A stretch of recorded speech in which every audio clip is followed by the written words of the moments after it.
نن د تورغر یونین چې راغلی و د میا سکندر شاه ځای وکتی.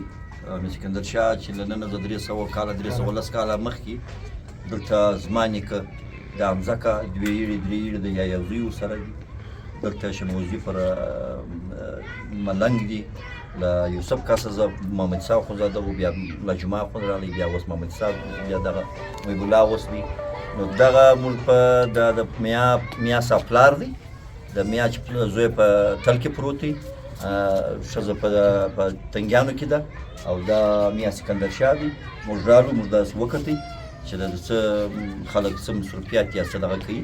نو موږ الحمدلله دا د یونین د شکریا ادا کوم چې نن زما په دغه باندې دلته راغله او موږ دعا ورته وکړه او موږ د دا قربانۍ ستایش یې وکړي چې موږ دا قرباني ورکړې ده الحمدلله. ملا انعام هم راسه د موسی علیه السلام زمانه ده او یو سړی دی هغه ګډې سره اوس خیال دا کړی دی چې ګډې خو سره او دې سره سره خدای هم یادوه ما لګیا دی چې یا الله ته به چرته ستړی به چې لږه چاپي درته یا الله ته به چرته زما د دې ګډو د چیلو ډېر مزېدار پی دي چې دا در باندې اوس یا الله ته به چرته جامې به دي خیرني چې درته ووینځم. دا یې وظیفه ده.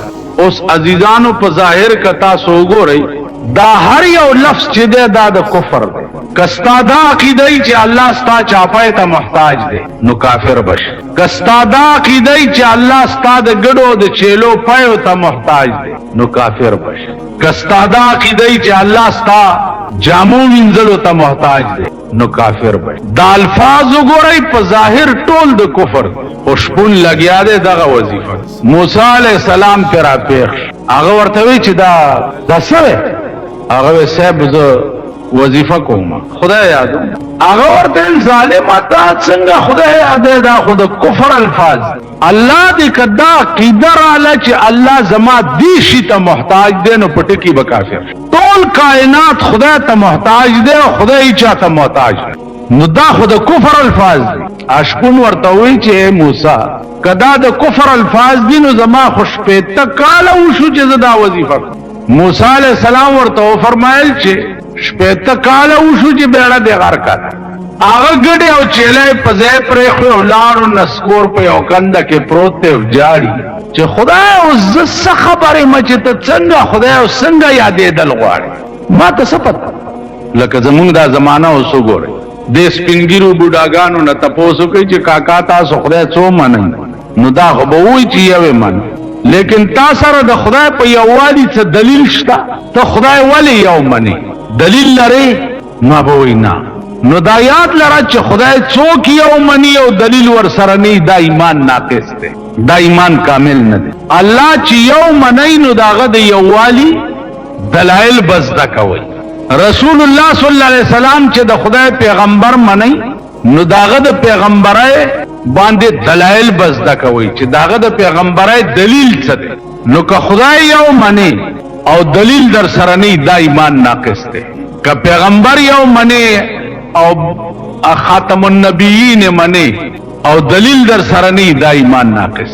تاسو خیال را نو موسی علیه السلام هغه شپون جاری چې خدایا زه څه خبر یم چې ته څنګه خدای او څنګه یادول غواړې. عزیزانو خفه نشئ تاسو تجربه وکئ. مونږ نور مذهب خو پرېږده زمونږ دا کلمې د عام خلقو نه اورېدل شروع کړي ټول خلک کلمې غلطي ټول غلط. لا اله الا الله دغه زده کوي خالي د جمعې په مونځ کار نه کېږي بجلیګر ملا پسې والله کم دا خلاص کی بجلیګر ملا ځان له به چېرته خدای په قهر اختی زولنې به په خپلو کې پرتې وي او خدای خبر چې کم دوزخ ته به راکاږي. ته پوه شئ دغه زده کوي. لا اله الا الله ګونګونه مو که ما خو وانه اورېده. لا اله نشته د معبود برحق وای لا اله نشته د معبود برحق الا الله سوا د خدای.